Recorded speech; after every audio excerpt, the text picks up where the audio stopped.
I spent 10 years in prison. I've been out a couple years, and there's a few things that you guys would never in a million years believe could get you sent to solitary confinement because they're pretty normal, but in prison, they are actually breaking some serious ass rules. The first major rule that you could break and get yourself sent to solitary confinement for a long time is if you have a prayer circle.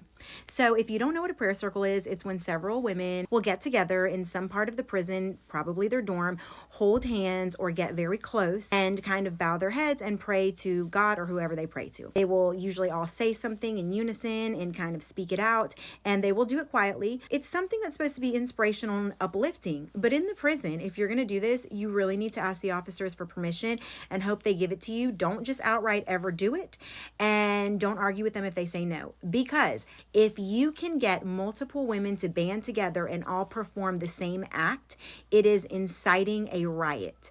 And whether you're inciting a riot for the good Lord above, or you're inciting a riot with weapons and trying to take down the guard tower, it doesn't matter. Having a prayer circle, it's inciting a riot, and baby, you could go to solitary confinement for up to 120 days. It's no joke. That's the first crazy thing, but it's not over. So say you're in the dorm and it's count time, and if you don't know what count time is, that's when the officer walks around with a clipboard, counts all the inmates, makes sure everybody's in the right place and nobody's escaped or anything crazy. If, let's say that this officer is walking around with their clipboard and they have toilet paper hanging out of the back of their pants, okay? Naturally, people are going to laugh. So let's say I point it out and I'm like, hey, look at doo-doo brown toilet paper hanging out. And we all start laughing. I could once again go to confinement for inciting a riot.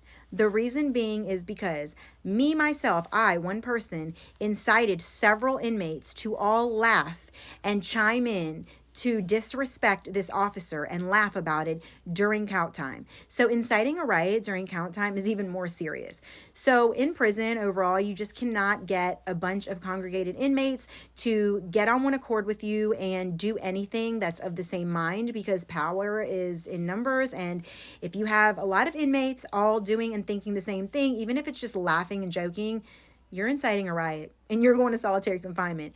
And if you make fun of the officer for having doo-doo tissue hanging out their pants, you're also going to get disrespecting staff. So that's 2 DRs, baby. You're going under the jail. So that's crazy. Those are 2 ways that you can incite a riot in prison and not even know it. The second thing is if you have, let's say, really long hair and you decide to cut your hair and you're like, man, to hell with this. I have a lot of years to do. I'm in Florida. It's hot. And you cut it. You cut it short, right? Like you cut it like up to here. You don't wait for your Cosmo day, which is the day you can go get it cut, legally by inmates that are authorized to cut it. You just take a straight razor blade in the bathroom and you whack that shit off, right? That is altering your appearance and destruction of state property. You will get 2 DRs for that because you're destroying state property, which is you yourself, and you're altering your appearance, which is cutting your hair. And it's very, very serious because now you no longer match the picture, the ID that you walk around wearing on your shirt all day. And if they had to identify you or say, hey, we're looking for this person, they have long brown hair, and all of a sudden you don't, that's a big problem. That's a big issue. It's a security breach and it's hella bad. So yeah, you cannot change your physical appearance, even if it's something that's not drastic and you think is like so small and just irrelevant. You can't do it. Can't do it without their permission. And the last one is crazy. And honestly, I had to really tread lightly with this one. So I'm a naturally talkative person. I'm naturally animated. I'm naturally hyper. And y'all already know I'm hella long-winded. I talk a lot and I over-explain. I'm just a talker. I would often have conversation with staff members and I would be more careful with the actual officers. But like, let's say it was medical staff or like the church people that come in to volunteer. When you're talking to anybody that's staff, whether it's an officer or civilian staff, if you are engaging in a conversation with them and they say something like, oh, I'm so sorry, I'm just really tired today. And you say, oh, do you have kids? Like, did they keep you up or anything like that? If you ask anything personal relating to them, their life, where they shop, what kind of car they drive, where they live, what their sign is, like what month they were born, anything at all that you might not even think is crossing the line. Like, obviously, I'm not going to cross the line, but I would think that like saying, hey, do you have 3 kids or 2 or, something like that with someone who's just chit-chatting with me wouldn't be a big deal. But in prison, it's called Establishing a Personal Relationship.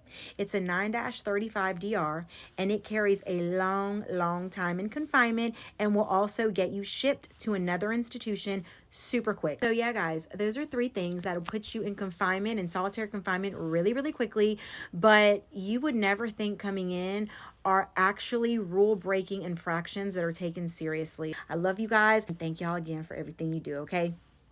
Later.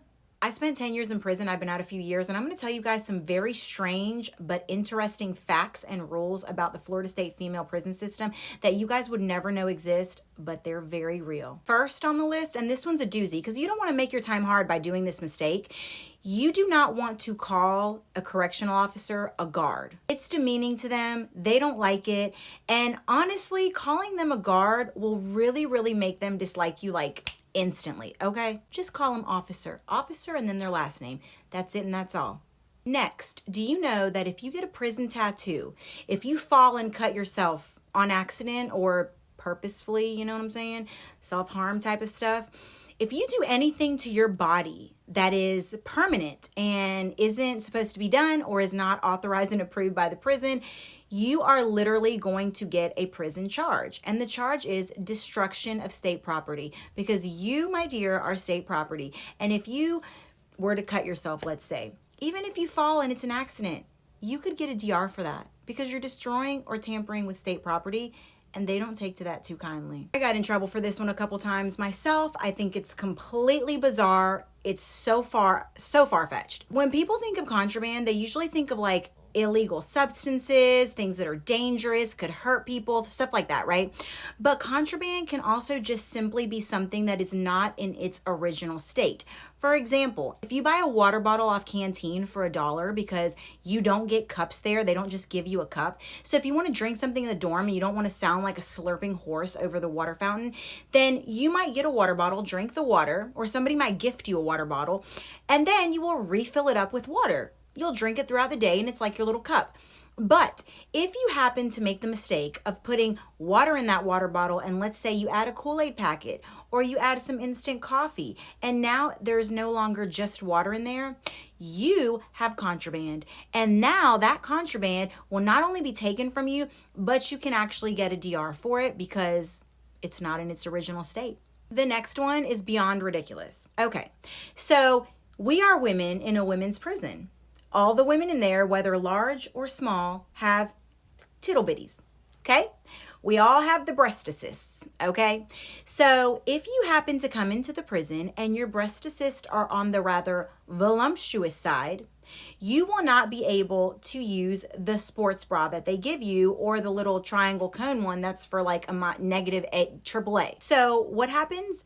You have to actually put in a sick call to see a doctor who is then going to evaluate the tittle bitty situation and decide that yes, you are authorized to get an outside bra that will support your breasticis, okay?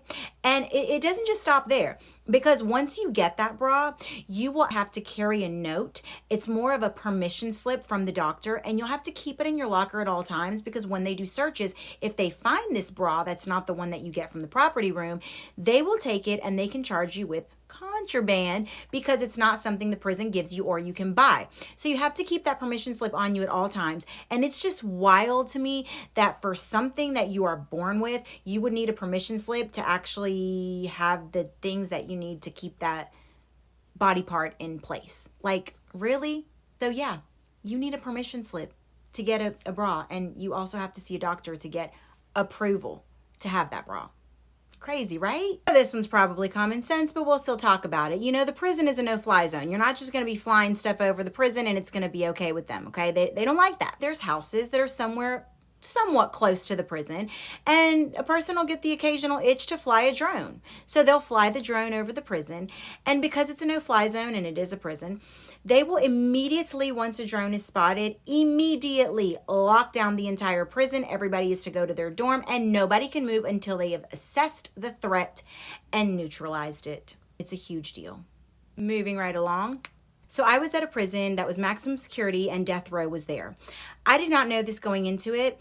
We all were wearing blue. Death row is always wearing bright orange.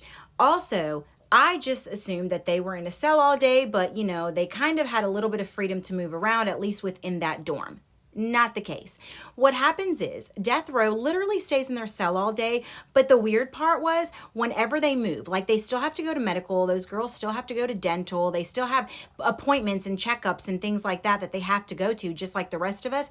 But when they go to those appointments, the entire compound is locked down. Everybody is sent to their dorm. Everybody is locked in. They are then escorted, handcuffed, shackled in their orange to their appointment. And once they're done with their appointment, they are sent back to their cell, put in their cell, and once they're locked and securely in there, then everybody else can go about their day and move.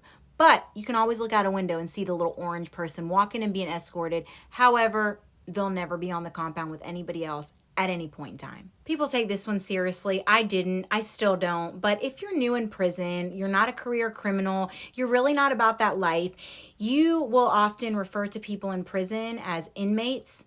It's just, it's the word that's on the shirts. People say inmate all the time. Even the officers will be like, inmate so-and-so. But amongst the inmate population, it is not looked kindly upon to call anyone an inmate who has done a lot of time, who has been around, who has mad respect from the staff or from the inmates. It is not a good thing to be called an inmate or to call other people an inmate, because an inmate is somebody who is naive, new to the system, green, wet behind the ears, doesn't really know how to get around, doesn't know how to finesse, doesn't know how to politic.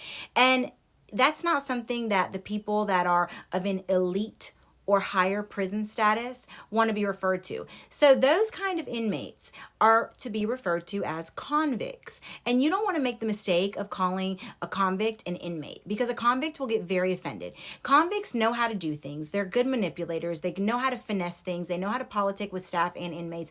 They know how to get what they want. They know how to move around, and they're usually respected and powerful in some way. They've usually been down for a long time, or it's not their first time in prison. So there is a big difference between inmate and convict. And a lot of times you will not want to refer to people as an inmate because it is offensive. I forget about it all the time. Did you know that women's fingernails are considered weapons in a female prison? Yeah. So women's fingernails, if they're past a certain point, they're considered a weapon. And the thing is, some women have really nice, natural, strong, long nail beds, and they can grow their nails out and it can be pretty. And nails are really something that makes you feel very feminine in a place where there's no femininity, like a prison, right? So if a woman has her nails long, and it's usually past like the little, like your pad, right? Past the little meat right there, past your pad, your fingerprint. If the nail is longer than that, you could actually accidentally scratch somebody, and definitely don't let it be an officer, because if it is, you're getting a charge, and it's going to be an assault charge, okay? So just your nails alone could get you an assault charge completely accidentally, and there's nothing you can do about it.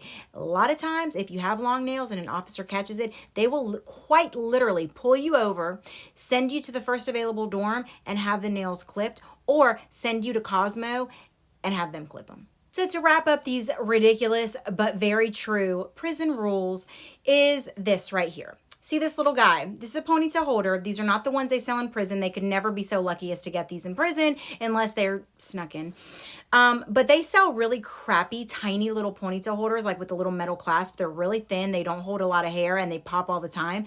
But they're also 55 cents for one. But one of the things that really sucks about these is that if you have it on your wrist like this, you will get it not only taken away, but if the officer is in a bad mood that day, you could get a write-up for it as well. It is not allowed to be on your wrist. It has to be in your hair or in your pocket. If it's on your wrist, it's contraband. It cannot be there. That could be a affiliation with an organization. It could mean something, all kinds of ridiculous things that they think. Not like, hey, maybe it's just convenient for a female to put it there because that's just what they've done in the free world, maybe their whole life. I mean, how many girls do this? Tons. Everybody puts their ponies on their wrist. So if you walk around with it on your wrist, you can best believe an officer is going to spot you. There was some men that used to be hard on this. It was so weird. But they will spot you. They will pull you over. They will take it at best. And at worst, they will take it and you'll get a write-up. And then you have to buy more and it sucks and it's just a big mess. So ponytail holders, I don't know. Can't be on your wrist, man. Weirdness. All right, y'all, that's going to do it for us for this one. But if you enjoyed this video, please follow for more. Give me a comment letting me know if you think these are as crazy as I do. Those are all free ways for you guys to support, and it is greatly appreciated. So just know that, okay? And yeah, I'll catch you on the next one, okay? Later.